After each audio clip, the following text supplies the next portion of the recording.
I never imagined a Christmas dinner would shatter my world of 20 years.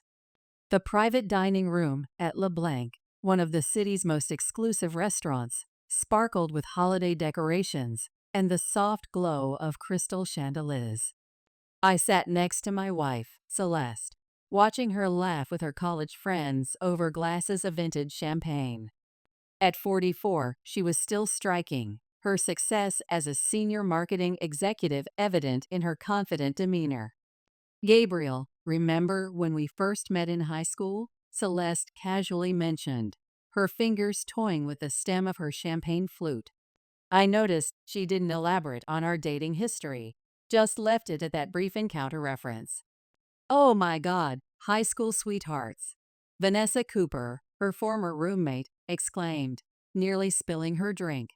That's incredible, especially considering how wild college was for everyone.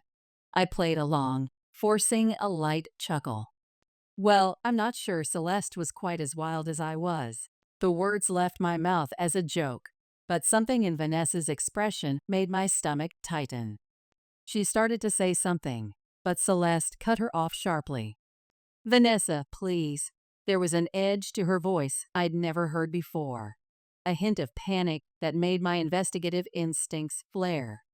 Actually, I said, maintaining my composure despite the growing unease.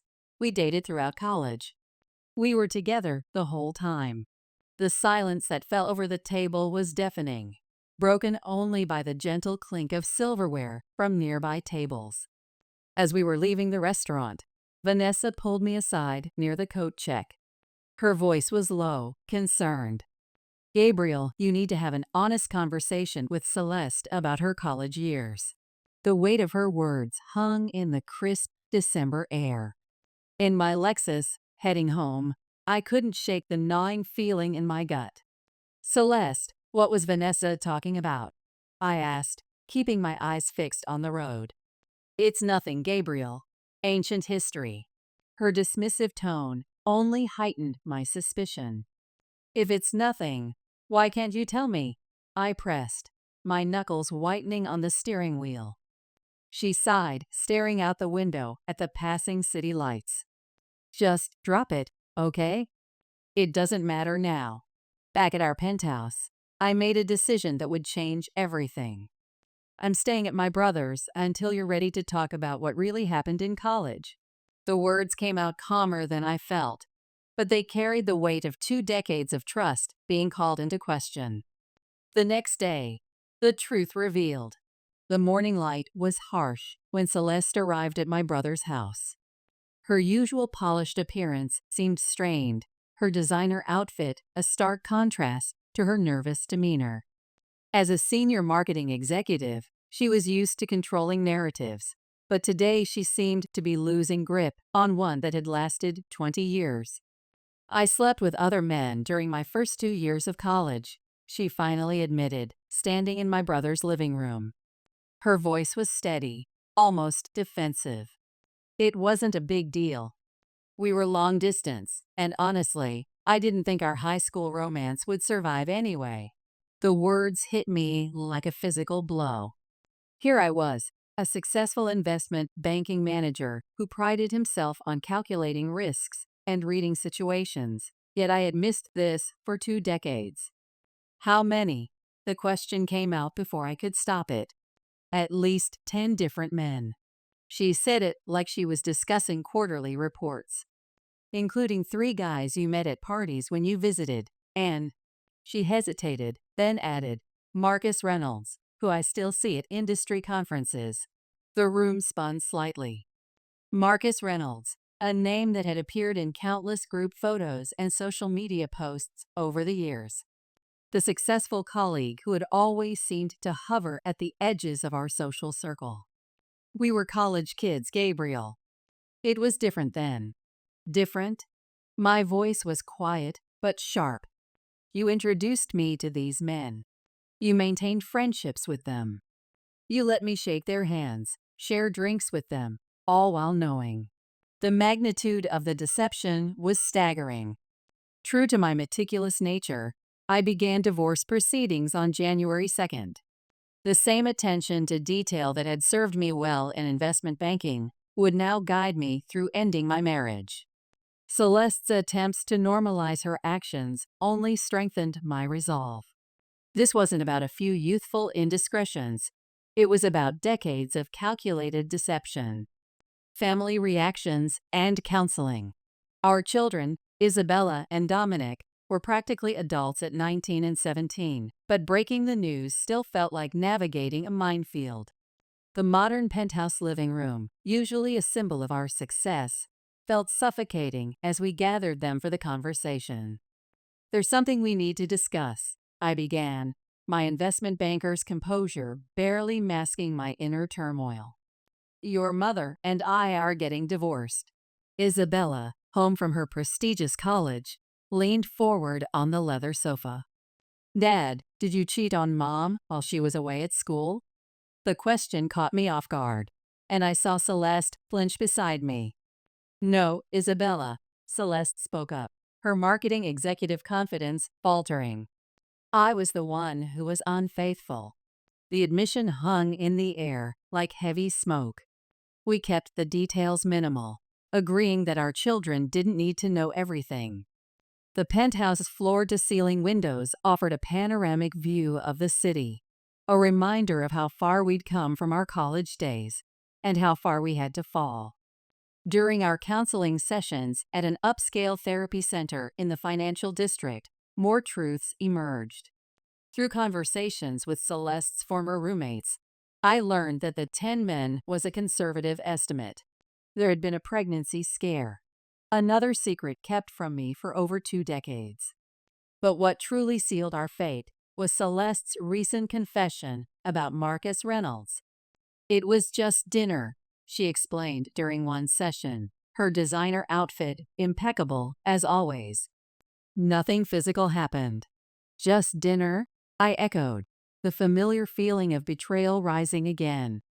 "With a man you slept with while we were together and never told me about for 20 years? The therapist's office, with its carefully curated artwork and leather chairs, became the stage for the final act of our marriage. Celeste's inability to see the gravity of her actions, both past and present, made reconciliation impossible. Divorce proceedings. The division of assets progressed with the same efficiency I applied to my banking deals. Celeste kept our penthouse. She'd always been more attached to its status symbol appeal. I took half the equity and moved into a new house, trading my family minivan for a sleek Lexus LC 550, a decision my investment banker colleagues appreciated more than I expected. New beginnings. Our divorce was finalized with the same precision that had characterized my banking career. The uncontested settlement went through mediation smoothly, with only one significant complication: Dominic's living arrangements. At 17, he was adamant about staying with me, his relationship with Celeste strained by the revelations. "Mom, you either let me process this my way, or you'll never see me after I turn 18, he had stated with a clarity that reminded me of myself in the boardroom. While I thought his stance was harsh, it effectively ended any custody disputes. I was quietly proud of his strength, even as I encouraged him to keep the door open for reconciliation with his mother. The division of assets was straightforward. We were both high earners with substantial savings. Celeste kept the penthouse and most of the furniture, taking out a mortgage to buy out my share. Our personal items were easily split: my investment books and music equipment, her designer wardrobe, and art collection. The valuable items we'd cataloged for insurance purposes years ago made the division almost mechanical. In my new house, I found an unexpected peace. Both Isabella and Dominic spent most of their time with me, our bond stronger than ever. The modern home, while lacking the ostentation of our penthouse, felt more genuine. My Lexus LC 550 sat in the driveway, a symbol not of midlife crisis, but of new beginnings. At work, life took an interesting turn when Sarah from the compliance department asked me for coffee. She caught me in the elevator one morning, her approach direct but gentle. "I heard about your divorce, Gabriel," she said, her intelligence evident in her careful choice of words. "Would you like to grab coffee sometime?" I appreciated her honesty. "I'm not quite ready to date," I admitted, "but I'd love to take a rain check." Her understanding smile was refreshing. "When you're ready then," she replied. "No pressure, no agenda." Our couples counseling continued, though now focused on closure and co-parenting. The sessions revealed that Celeste had begun dating immediately after our separation. Marcus Reynolds, the Just Friends colleague, had even dropped her off at recent sessions. Surprisingly, this didn't hurt as much as I expected. Perhaps I, too, was ready to move forward. The past 4 months have brought more tears than the previous 20 years combined. But lately, I've felt genuinely good. For the first time in years, I'm excited about my future. I help Dominic prepare for college, enjoy quiet evenings in my new home, and look forward to that future coffee with Sarah. Our divorce taught me the value of honesty and self-respect, lessons I'll carry forward into whatever comes next. The journey has been painful, but I've discovered an inner strength I didn't know I possessed. I've learned that it's possible to rebuild, to find joy again, and most importantly, to trust myself enough to recognize when it's time to let go and move forward.